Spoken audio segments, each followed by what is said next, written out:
के नाम के नीचे लिखा है, और उसको देखने वालों की तादाद लाखों में होती है। कहते हैं ये मौलवी फनी है। भाई आप थोड़ा समझें, मस्जिद में तो जो आदमी ज्यादा हंसता है उसकी कब्र में अंधेरा होता है। आप ये क्या कर रहे हैं? हाँ, कोई बात ऐसी आ जाती थी तो अल्लाह के नबी भी मस्जिद में मुस्कुराते थे, हुजूर भी मुस्कुराते थे, सहाबा भी मुस्कुराते थे। और सहाबा कहते हैं हुजूर जब मुस्कुराते थे तो दांतों से नूर निकलता था, मस्जिद नबी की दीवारें भी चमक उठती थी। लेकिन ये मतलब मौलवी को इसलिए बुलाना कि वो लतीफे सुनाएगा, वो तंज़ो मिज़ाह की बात करेगा। तो आपने क्या फर्क रखा मस्जिद में, अल्लाह के घर में और दीगर जगहों पे?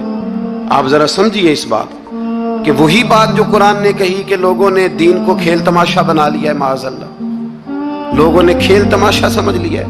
तो किस तरफ मतलब कौम लग गई है, और बड़ा बड़ा उरूज है और बड़ी बड़ी बातें हैं। बीच में है क्या कि लतीफे सुनाए जा रहे हैं और दास्तान सराई हो रही है और कहानियां हो रही, और कौम है कि वो उस पर लगी हुई अच्छी नसीहत, खूबसूरत जुमले।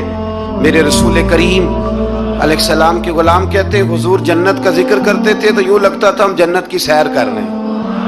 हुजूर दोज़ख की बात करते तो हमारे खौफ से रोंगटे खड़े हो जाते, और हुजूर क़यामत का जिक्र करते तो यूं लगता कि निकल के बाहर जाएंगे तो क़यामत आ जाएगी। ये अंदाज था हुजूर का बात करने का। तो लिहाजा बड़ी शुस्ता, बड़ी साफ सुथरी और बड़ी मीठी और बड़ी ठंडी बात करें। दीन की बात जब आप करें तो फिर उसमें हुस्न छलके। आम आदमी और दीनदार आदमी के लबो लहजे में फर्क होना चाहिए, उसे समझना चाहिए। अल्लाह तौफीक अता फरमाए। रसूलुल्लाह सल्लल्लाहु अलैहि वसल्लम की सिफात में से एक सिफत नबी उम्मी होना भी है। उम्मी का माना आला हज़रत ने फरमाया बेपढ़ा हुआ, जिसने दुनिया में किसी से पढ़ा ना हो, यानी आपने रस्मी तौर पर लिखना पढ़ना नहीं सीखा। इसमें भी अल्लाह ताला की बेपनाह हिकमत है कि हुजूर ने दुनिया में आके पढ़ना लिखना नहीं सीखा। आयत नंबर 48 में फरमाया कि आप नुज़ूल कुरान से पहले कोई किताब नहीं पढ़ते थे। ये बड़ी अनोखी बात का जरा समझिए, ये भी मेरे नबी की शान है। हुजूर ने कुरान के नाजिल होने से पहले रब फरमाता है कोई किताब पढ़ी ही नहीं, कोई किताब हुजूर ने पढ़ी नहीं। लेकिन हुजूर तौरात की बातें भी बताते थे, इंजील और ज़बूर की बातें भी बताते थे, वो नहीं पढ़ा हुजूर ने। और ना ही नबी पाक अलैहिस्सलाम दाएं हाथ से लिखते थे, लेकिन हुजूर का लिखना बहरहाल साबित है। बाद में नबी पाक का बतौर मोजज़ा लिखना साबित है, अहादीस मुबारका से साबित है। लेकिन हुजूर अलैहिस्सलाम ने ना कोई किताब पढ़ी, ना दुनिया में हुजूर किसी के शागिर्द हुए। अर्रहमानु अल्लमल कुरान, रहमान फरमाता है मैंने खुद उन्हें कुरान सिखाया है। हुजूर ने अपने रब से सीखा, डायरेक्ट अल्लाह के शागिर्द है मेरे नबी करीम। और या अल्लाह क्या सिखाया, क्या सीखा? तो फरमाया वअल्लमका मा लम तकुन तअलम, महबूब जो नहीं जानते थे रब ने सारा ही सिखा दिया है। लोग पूछते हैं आपके उस्ताद का नाम क्या है? देखो जितना बड़ा उस्ताद हो शागिर्द का इल्म भी उतना बड़ा होता है। तो नबी पाक ने अल्लाह से सीखा है। अब आप अंदाजा कर लें कि अल्लाह ने क्या क्या इल्म मेरे रसूल को सिखाया है।